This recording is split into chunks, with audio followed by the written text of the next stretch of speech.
Rodez, rodez. Bonjour à tous. Je dédie cette conférence, cette allocution à la mémoire de Gino Bartali. Le sport de haut niveau, sport-spectacle, tient un discours dont les objets sont le corps. Avant tout, c'est un discours de mise à disposition du corps pour la performance, dont les objets sont le corps, disais-je, et le psychisme, auquel il réserve le même programme que pour le corps. Ce discours se déploie en deux faces. Il est action pour les sportifs, il est image pour les foules. L'action et les images sont elles-mêmes enrobées d'une parole militante fourmillant d'injonctions.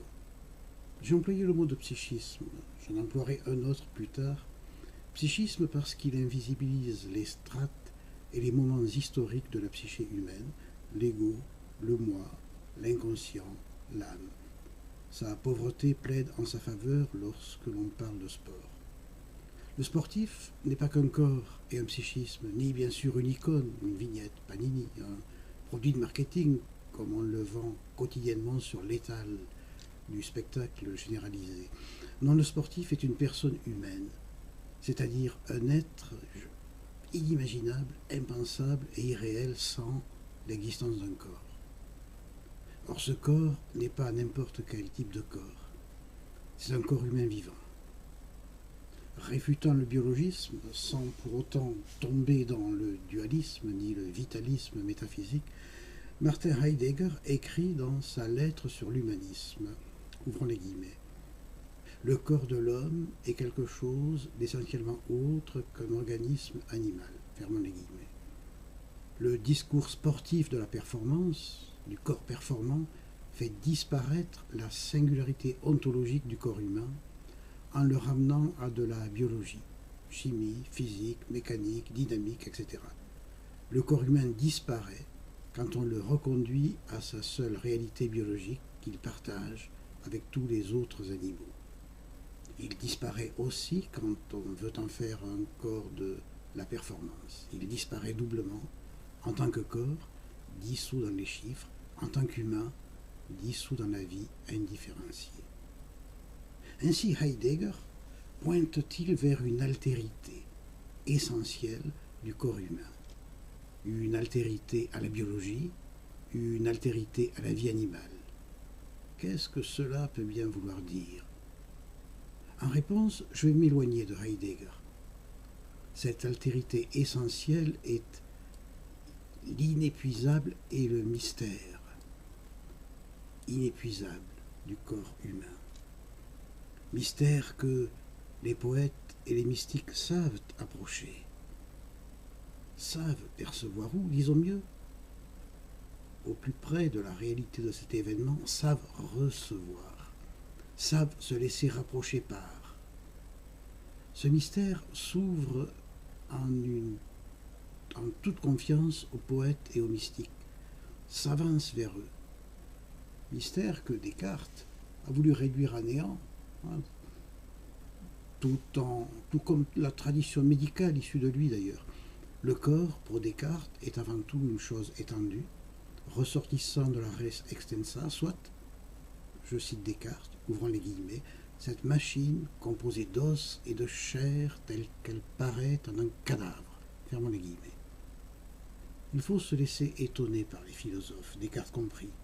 Cadavre, et sous la plume de Descartes, un mot étonnant, pour dire le corps humain vivant. Le corps humain, comme tous les autres corps, cadavre et machine, voilà ce qu'est le corps humain. C'est Simone Weil qui a insisté sur ce mystère qui échappe à Descartes, sur ce mystère qu'est le corps humain. C'est elle qui a maintenu dans la persistance, dans nos temps de détresse spirituelle, ce mystère que la civilisation occidentale depuis Descartes refoule.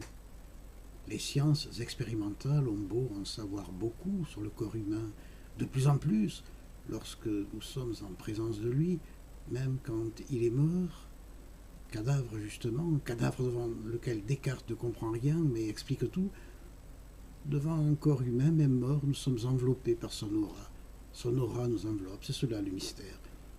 Que la science, la médecine, dans la filiation cartésienne, mais aussi ses héritiers de Descartes, que sont les transhumanistes, et l'univers du sport de haut niveau croit naïvement que le corps est source et objet de savoir. Ils ignorent ce que Simone Weil savait. Je cite Simone Weil, ouvrez les guillemets. Il est cependant une source de mystère que nous ne pouvons éliminer et qui n'est autre que notre propre corps. Qu'est-ce que le corps? Source de mystère dont nous parle Simone Weil. Différencions de concepts, énigme et mystère. La science déniche les réponses aux énigmes de l'univers. En ce sens, le corps a été une énigme pour Descartes que sa réduction en cadavre permettait de commencer à élucider. Descartes pratiquait, vous le savez, la dissection et la vivisection, peut-être même, selon certains commentateurs, dont Alexis Filonenko, dans son magnifique Relire Descartes, peut-être même la dissection de cadavres humains. De même, un détective de roman policier, n'importe quelle émule de Sherlock Holmes, dénoue les énigmes d'un meurtre. L'énigme est un ordre de choses par lequel une solution à découvrir existe quelque part dans l'univers. De ce fait, une énigme connaît un point final, meurt dans sa résolution, s'évapore en elle. Les mystères, pour leur part, demeurent. Leur essence est de stationner dans le mystérieux.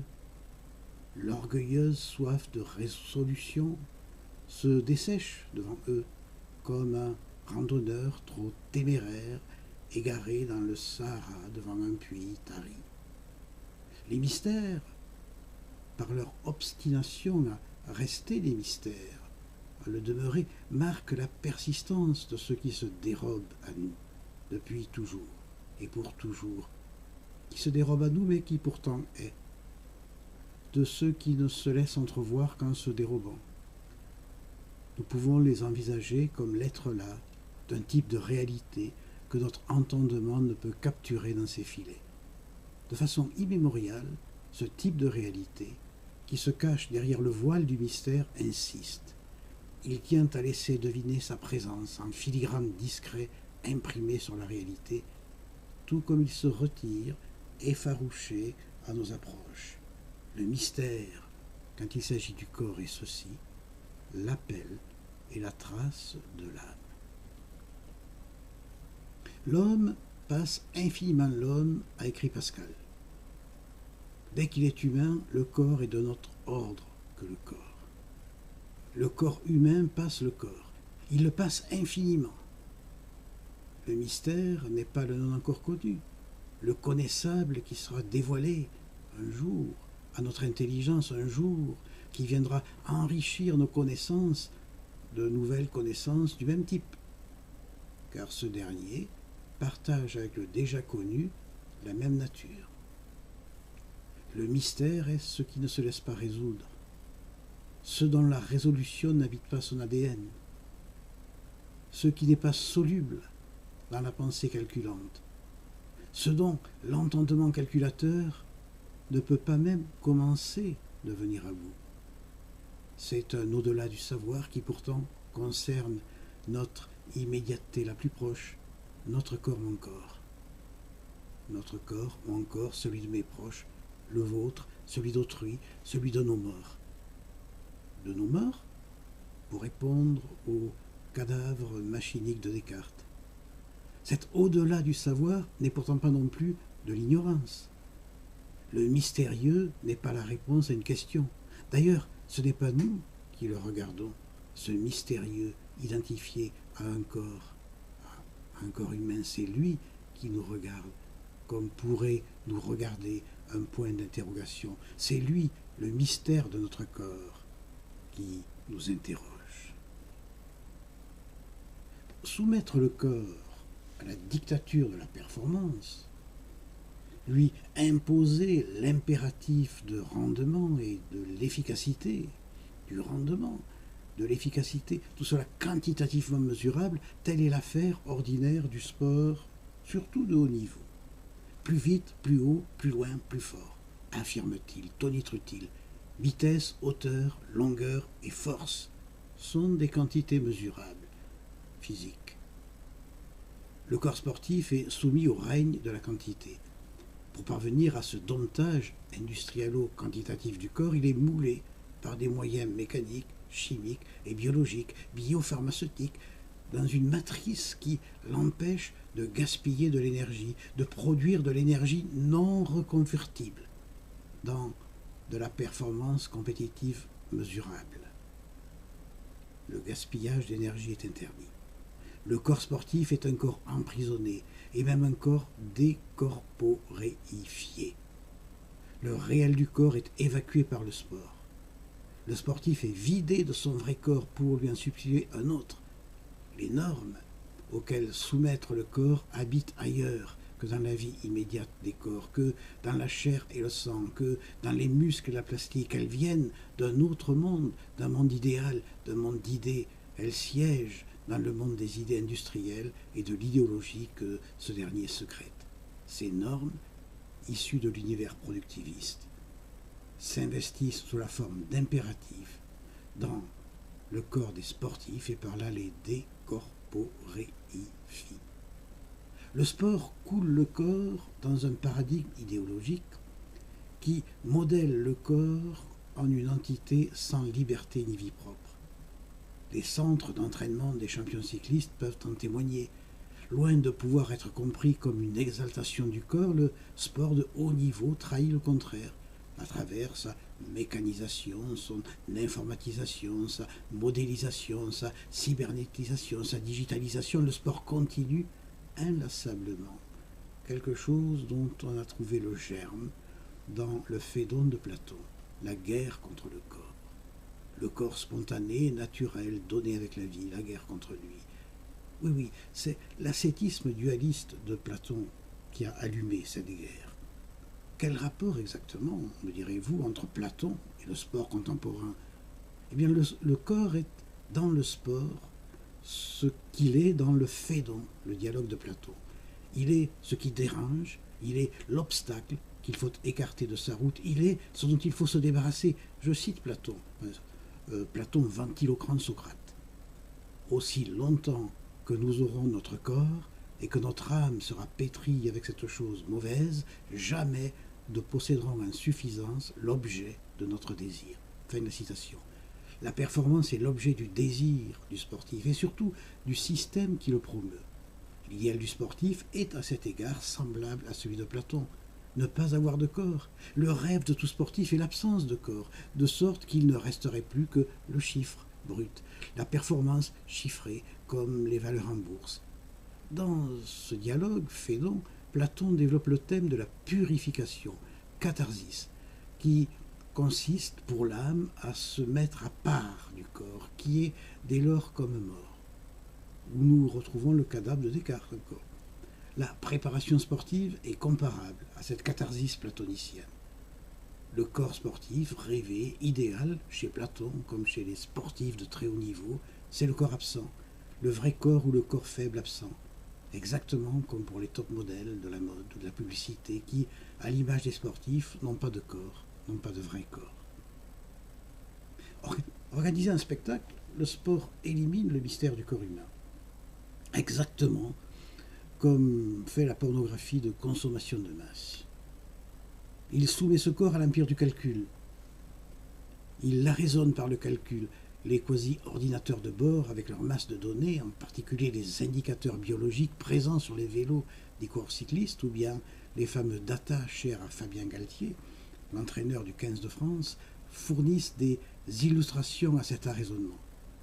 L'on perçoit dans cet usage des data une décomposition physique et chimique du corps du sportif remplacée par le calcul et les algorithmes. Le corps sportif se substitue au corps du sportif. Le corps sportif éjecte le sportif de son propre corps autant que de son corps propre. Une fusion s'opère sous le signe des mathématiques entre le corps et la performance. Il finit par s'identifier à cette dernière. Cette décomposition est bien une refabrication, une sommafacture.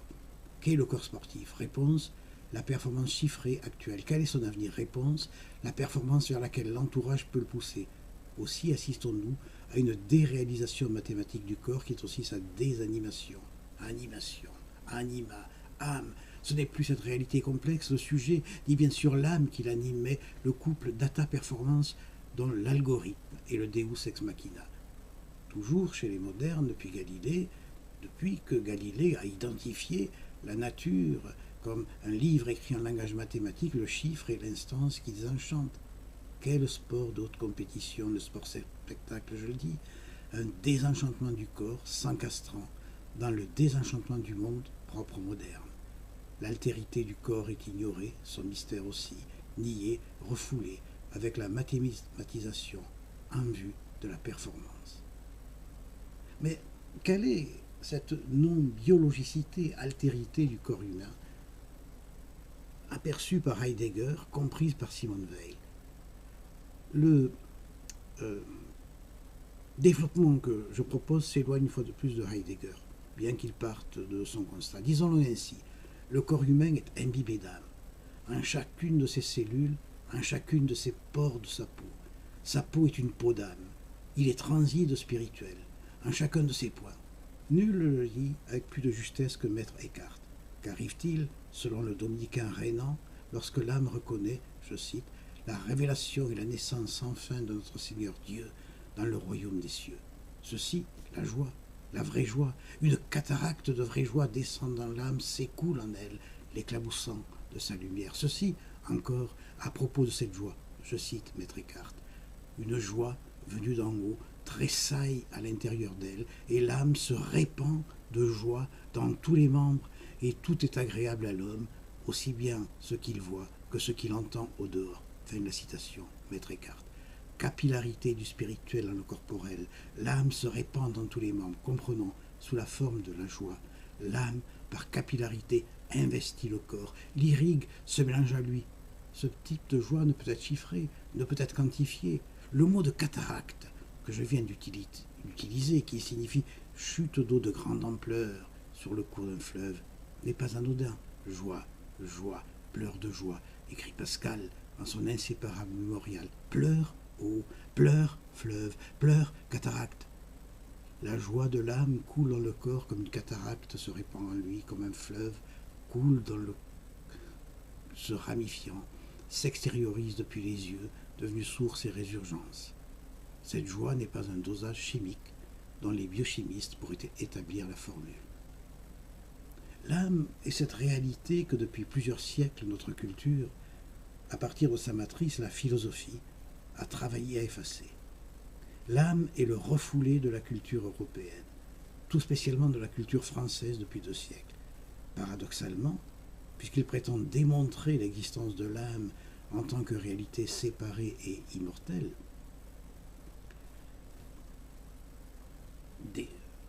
cet effacement a commencé avec le père de la philosophie moderne, Descartes. En effet, ce dernier réduit l'âme à la pensée, l'intellectualise. L'âme, ou comment s'en débarrasser, telle sera l'angoisse de nos philosophes durant 4 siècles, une fois Descartes mort dans le glacial hiver de Stockholm en 1650. L'histoire de cette culture est celle d'un processus de refoulement. L'ego, issu du cogito, le moi psychologique, le sujet, le moi freudien, ont été des étapes de ce refoulement progressif de l'âme, jusqu'au système neuronal cher Jean-Pierre Changeux, l'homme neuronal. J'y vois l'inversion de l'art de la sage-femme telle que Socrate l'attribuait. Pour Descartes, la philosophie mettait au monde, elle était l'accouchement réussi de l'âme. Inversion, dis-je. De l'ego cogito à l'homme neuronal, il s'est agi pour la philosophie contemporaine de provoquer au forceps le contraire, l'avortement de l'âme. Moi, conscience, inconscient, système neuronal, ces fictions ont été chacune à leur tour un substitut de l'âme, substitut un peu moins spirituel à chaque fois que le précédent. Un mouvement de dégradation spirituelle longea le temps. Même quand le mot est resté, il s'est vidé, vidangé. L'on peut compléter cette idée de refoulement par celle d'abolition. Le sport-spectacle emblématise à merveille cette abolition de l'âme. Comment? Un mot s'est imposé dans le sport. et a débordé dans l'économie et la politique d'ailleurs, le mental. Il est le mot du management. Le milieu sportif pérore en permanence sur la préparation mentale. Cette loi de la réussite dicte la préparation à l'exploit. Il faut que l'âme du sportif, son moi, soit détruite au profit d'une intelligence utilitariste et musclée en gagnante. Les sportifs, à quelques exceptions près, comme récemment le footballeur Olivier Giroud, inspirés par les gourous, charlatans et autres coachs qui les manipulent, ne parlent jamais du corps et de l'âme, mais toujours du corps et du mental.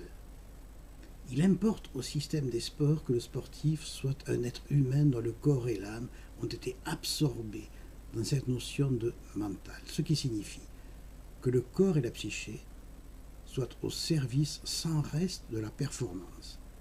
Il importe que le mental absorbe comme un buvard le corps et l'âme. La psychologie sportive, l'intelligence elle-même se trouve réduite au rang de simple fonction du mental.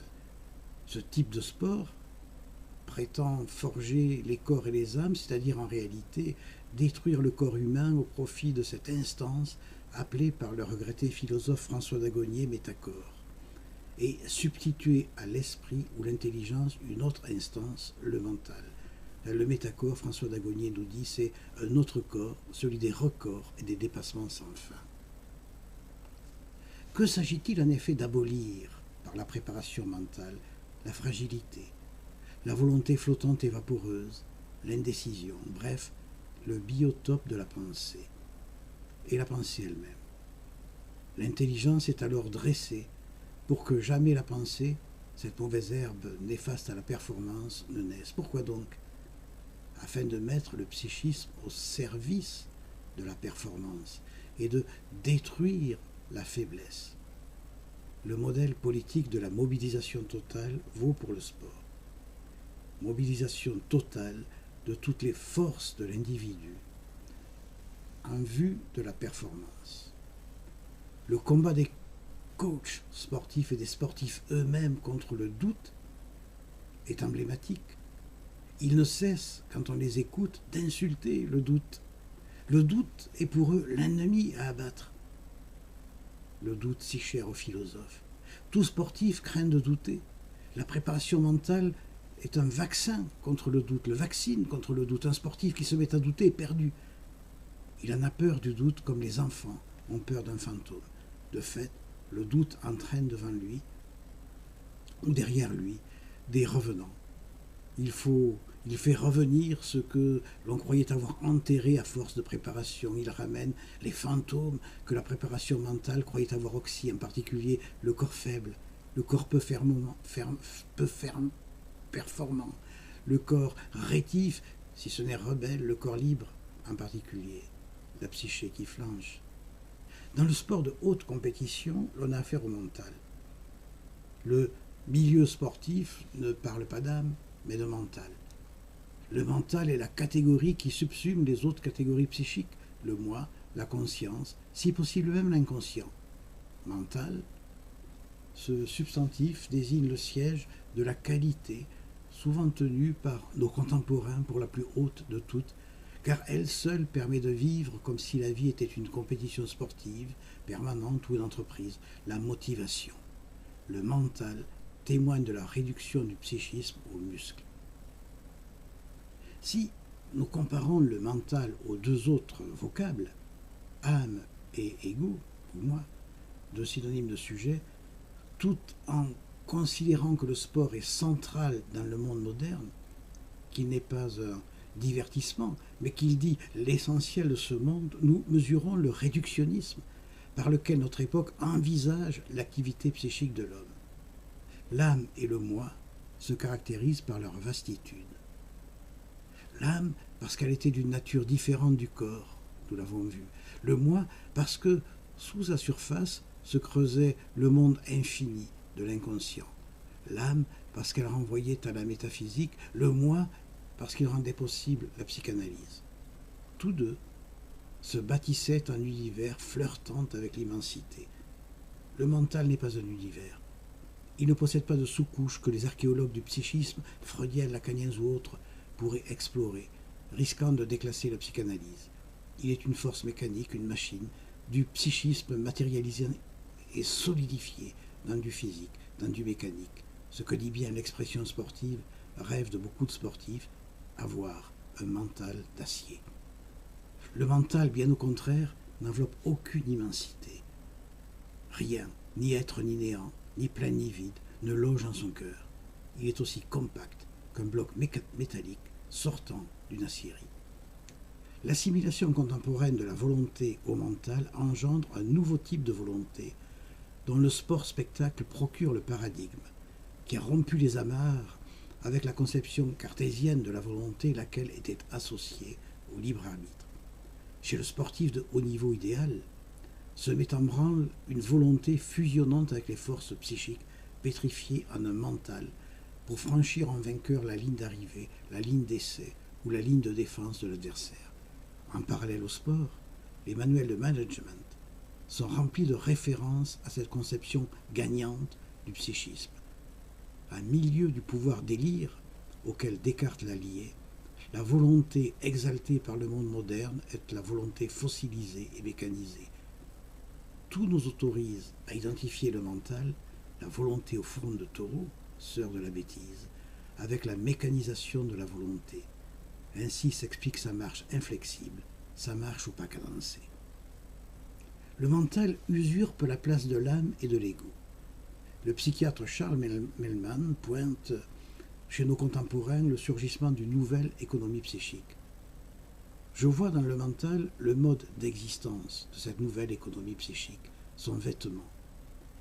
Le philosophe Eric Voegelin pense l'homme comme un être pneumatique, doté d'une âme, animée. L'homme existe dans le monde comme un être auquel Dieu adresse sa parole. C'est pourquoi l'homme est esprit, un être vivant sous Dieu, qui répond à l'adresse de Dieu, et un être constitué par la raison, le nous autant que le logos. Dans l'esprit se dit la puissance de recevoir la parole de Dieu.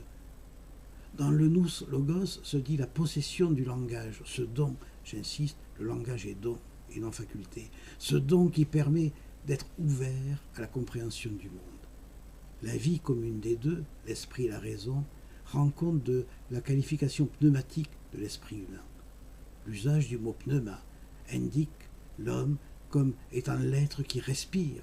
La proximité sémantique et phénoménologique de l'esprit avec la respiration, respirer éclaire cette idée, qui respire avec son âme.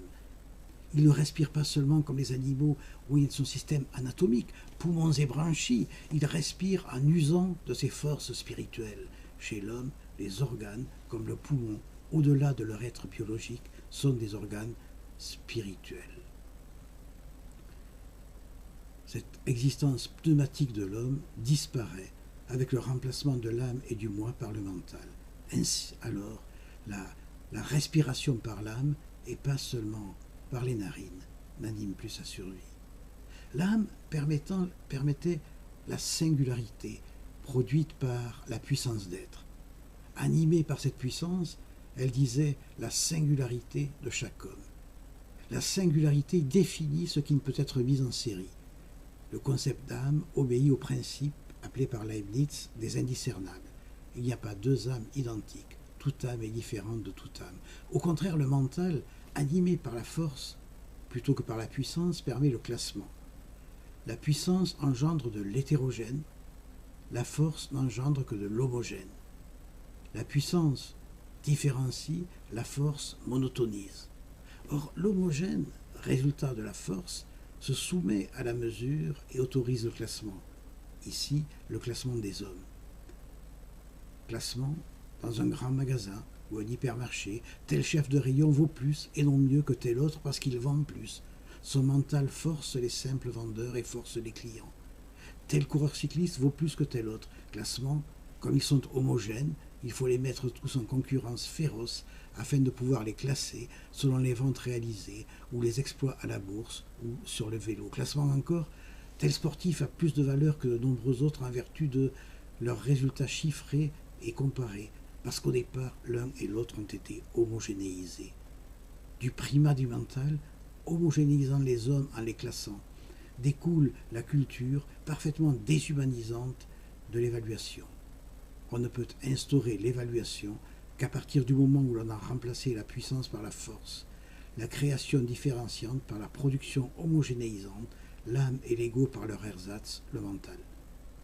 Le mental, succédant à l'âme et au moi, assure la domestication de l'intelligence. Il réduit l'intelligence à une simple fonction, en organisant sa soumission à une utilité définalisée. J'appelle définalisation la substitution dans l'activité humaine de l'utilité à la finalité. Par exemple, à partir du moment où l'on fixe comme fin à l'école la réussite professionnelle future de l'élève, l'on définalise l'enseignement en l'ordonnant à autre chose qu'à son essence, la transmission de la culture, du savoir et des œuvres. Le mental vassalise l'intelligence, il la prolétarise. Or, l'usage de l'intelligence dans le genre humain suit les voies d'un double décrochage par rapport à l'utilité pour la survie biologique de type animal et par rapport à l'utilité au sens général, technique, économique ou politique. Les anciens Grecs nommaient gratuité ou loisir, scolaient ces décrochages. Ils incarnent à la fois la différence anthropologique, la gratuité dans le règne animal soumis à la nécessité de la survie, au danger permanent reste, on l'a vu chez Darwin, marginal, et la différence civilisationnelle qui permet de mesurer le degré de liberté des civilisations. Gratuit, nous indique Aristote, et ce qui est à soi-même sa fin, ce qui n'existe pas pour autre chose que soi. Les premiers philosophes nous enseignent Aristote, je cite Aristote, poursuivaient le savoir pour la seule connaissance et non pour une fin utile. La rose, sans pourquoi du poète mystique allemand Angelus Silesius, s'inscrit dans cette acception de la gratuité. Elle fleurit parce qu'elle fleurit, sans autre but, n'ayant même pas souci d'être vue. Kant exige de l'œuvre d'art qu'elle soit gratuite, trouvant en elle-même sa propre fin. Dans la gratuité se manifeste l'intelligence devenue libre. Le mental, à l'inverse, contraint l'intelligence à la servilité. Il l'asservit à la production d'un résultat, d'une performance, à la condition carcérale de mental de gagnant. Il la cantonne dans une fonction d'entité utile. L'intelligence est ainsi fonctionnalisée dans la perspective de la volonté du mental. Le mental, c'est donc l'âme devenue muscle, l'âme devenue automate. Notre époque voit le psychisme tantôt comme une machine, tantôt comme un ensemble de muscles. Le mental, qu'est-ce? Tout le corps, finalement, dans sa tension vers la réalisation de la performance. Bref, la négation de l'âme, autant que celle du corps, réduit une machine à produire de la performance mesurable et monnayable. L'idéologie du sport de haute compétition voit le corps et l'âme comme des obstacles à la performance. Ils sont des puissances de résistance à la fluidité du chiffre. Ils sont les portes ouvertes à la faiblesse, je dirais à la liberté, dans le fanatisme de la performance et la prison. L'être humain n'est plus alors que la performance qu'il est capable de réaliser, a écrit bien avant l'extension planétaire du phénomène sportif, en songeant seulement à la technique Heidegger. L'être humain n'est plus alors que la performance qu'il est capable de réaliser. Trouvera-t-on une analyse trop pessimiste? Je parle exclusivement dans cette allocution du sport de haute compétition, sport-spectacle, qui est un enjeu à la fois financier, politique, et génère, comme toute l'industrie numérique, des modifications comportementales, anthropologiques. Il exemplifie un mouvement plus large, que je dirais historial, auquel il concourt, l'abolition du corps et l'abolition de l'âme. Des utopies transhumanistes mettent en scène cette double abolition. Ce n'est plus le corps et ce n'est plus l'âme, au sens chrétien de ces mots, ce sont un métacorps et une méta-âme qui ont été comme greffés aux sportifs. Dans ce cas, il manifeste la dévastation invisible de l'être signalée par Heidegger dans la Machenschaft, le règne de la fabrication, le règne de la fabrication par la puissance et pour la superpuissance, dans son expansion illimitée et le moteur. Ce sport est alors post-chrétien. Dans ce dernier propos, j'emploie puissance dans un autre sens qu'il y a une dizaine de minutes. qui était plutôt nietzschéen.